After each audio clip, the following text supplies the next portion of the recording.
Good morning, praise the Lord. ઈશ્વરનો આભાર માનતા આવો ફરી એકવાર પ્રભુનું વચન અને મનન દ્વારા આજના દિવસની પણ શરૂઆત કરીએ.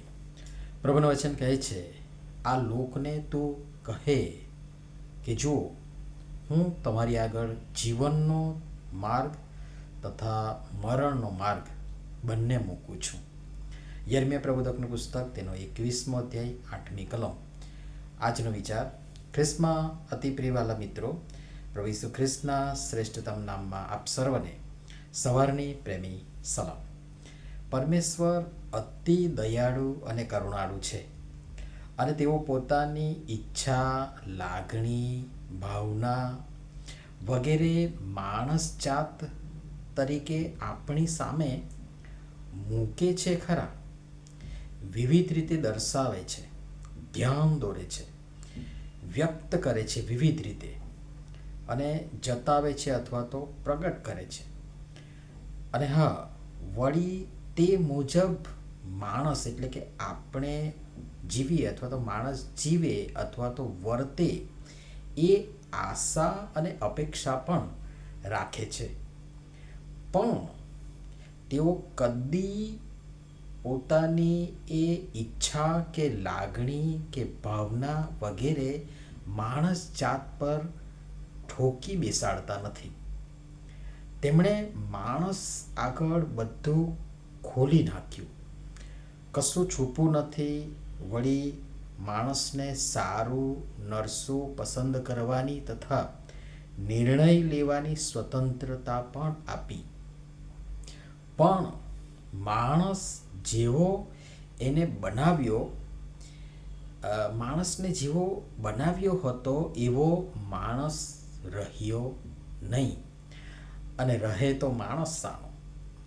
હવે એણે પોતાની સમજ શક્તિ, પારખ શક્તિ કે સમજણ શક્તિથી કામ લેવાનું અને એની સમજણથી અથવા તો એની સમજણ કે પસંદગી કે નિર્ણયને આધારે એનું ભાવિ નક્કી થાય છે.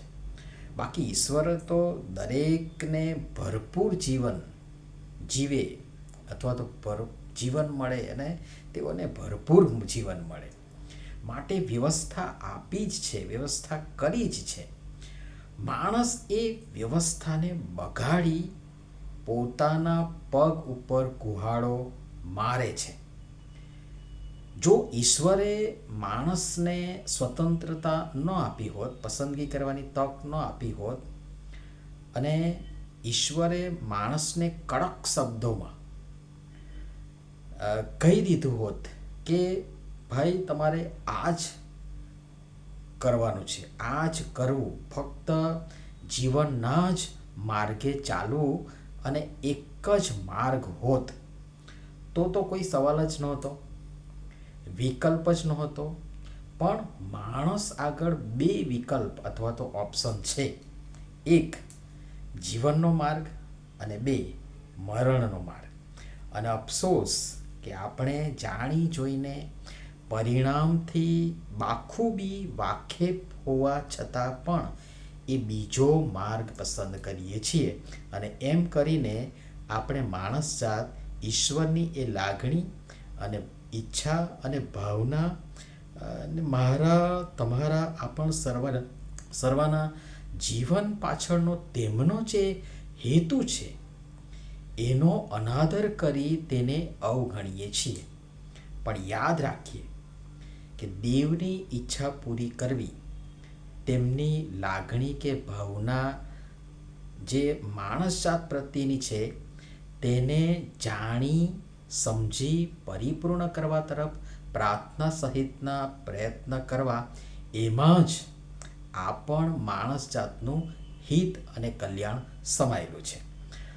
અને માણસ જો એટલું સમજી વિચારીને એને પાડે ને અમલમાં આણે ને અનુસરે તો એમાં એનું જ કલ્યાણ અને હિત છે, એમાં કોઈ બેમત નથી, કોઈ શક નથી.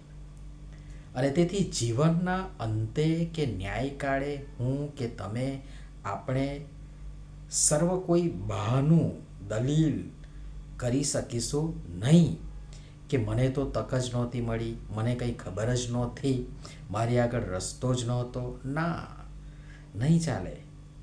કારણ આપણી આગળ બધું ખુલ્લું છે, પ્રગટ છે. આપણી આગળ બે માર્ગ પરમેશ્વરે મૂકેલા જ હતા અને છે. એક જીવનનો માર્ગ અને બે મરણનો માર્ગ. શાના પર ચાલશો? નિર્ણય આપણે કરવાનો છે. પસંદગી આપણી છે, જે દ્વારા નક્કી થશે કે ભવિષ્યમાં આપણે ક્યાં હોઈશું, અનંત મરણમાં કે અનંત જીવનમાં. વાલો, જીવન પસંદ કરીએ અને પ્રભુ આ બધી બાબતો સમજવા આપણ સર્વની સહાયતા તથા મદદ કરો. નમીએ પ્રાર્થના કરીએ. પ્રેમાળ પિતા, તમે આપેલ તક ને સ્વતંત્રતાનો લાભ ઉઠાવી જેમાં મારું કલ્યાણ અને હિત છે, એ માર્ગ, જીવનનો માર્ગ પસંદ કરવા તથા આ જીવન તેમાં મક્કમતાપૂર્વક ચાલવા કૃપા કરી અમારી સહાય તથા મદદ કરો. પ્રભુ ઈસુના નામમાં આમેન. ધન્યવાદ.